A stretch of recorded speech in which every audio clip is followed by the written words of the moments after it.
this is Ree here. Thank you so much for joining me. I appreciate all of you. All thanks to Kali Ma. Thank you so much for liking and subscribing. It really helps me a lot. Don't forget to check out my website, paradoxastrology.com. Book your consultation today. I can help you with anything. And if you would like more exclusive occult videos that I don't post on YouTube, consider subscribing to my Patreon. It also helps to support this channel. Okay, let's get into this video. This one is about karma and desire. So Buddhism states that the word dukkha translates into suffering. Buddha taught us that dukkha is the first kind of physical and mental pain that comes from the stresses of life, like sickness, like old age and death.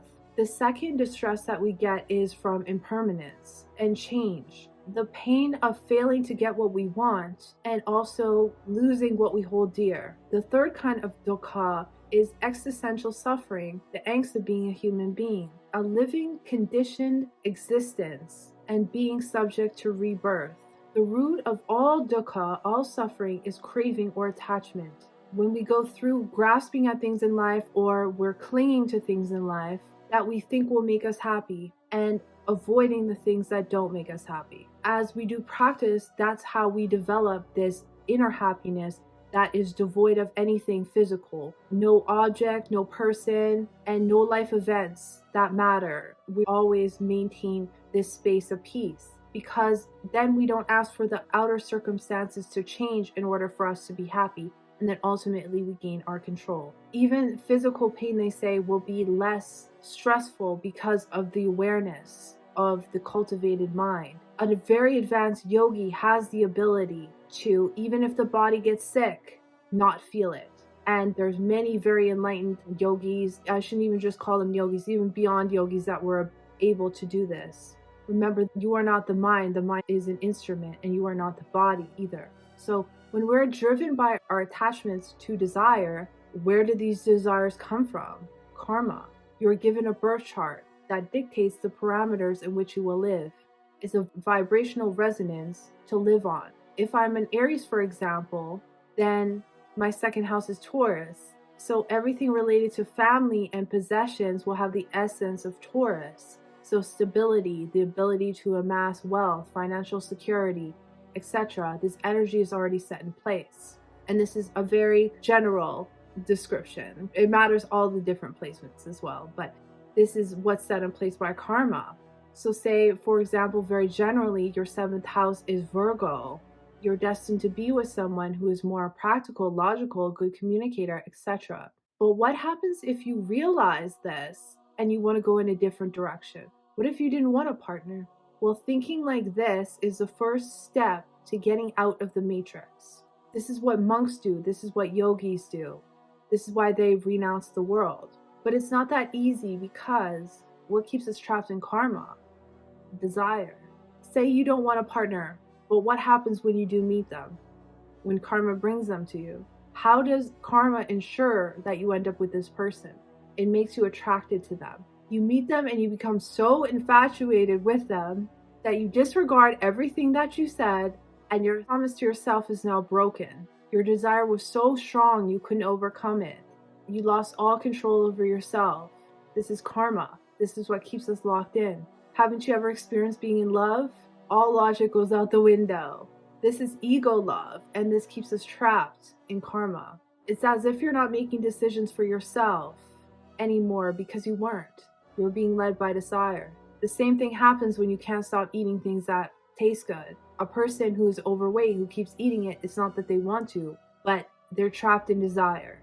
This is why highly advanced beings are taught to remove all attachments to desire. It's not about religion, it's not about morals, it's not about sin. It's so you can escape the matrix, the trap of reincarnation.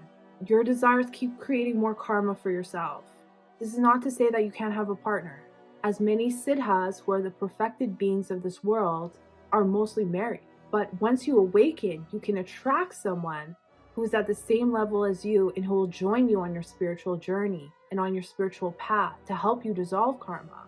But they are not attached to them. It's not ego love. It doesn't define them. Most are led by desire all day. Wake up, you need a coffee. and that breakfast cereal that you love so much. Have to check social media, have to work out because the ego says if I miss a day, then I'm not being myself, or I lost muscle, or I don't look good anymore. When the self that you created isn't even you, and that's your body included. This goes on all day as you desire a drink after work. Maybe go shopping so you can go to that new club. Did you do anything today consciously? No, you're on autopilot. You're not even in control. Your desires are. Your ego is ruled by your karma. You're an NPC, a non-playing character. This is why we do tantric practice. This is why we do sadhana, rituals. We destroy routine. We sleep on the floor. We only eat once a day, vegan or a vegetarian meal. We only focus on the ritual and disconnect completely from the physical world. No sex, no alcohol, no drugs. All comforts are gone. This is the opposite of what you're told to do in society. We're told that we must control everything in order to change, that we must be led by our desires in this world which is propagated by the mass media and corporations. But guess what happens when we do? We gain our power back. It's like you turned off the TV that you were glued to for so long, and now you can see reality. Then everything comes. The illusion dies. The programming is shut off, and now we are in control. The brain parts that were dormant become active. You're no longer a zombie, no longer an NPC. You realize you are the game itself. We attract everything we need, including wealth. We dissolve desire, we dissolve karma, and we become who we truly are. When you are no longer driven by desire, then now you are the one driving. Then you realize you are not only the driver, you are also the car, the roads, the people, the city, the country, the world, the universe. You are everything, but you couldn't see it before, because that is the illusion that we create.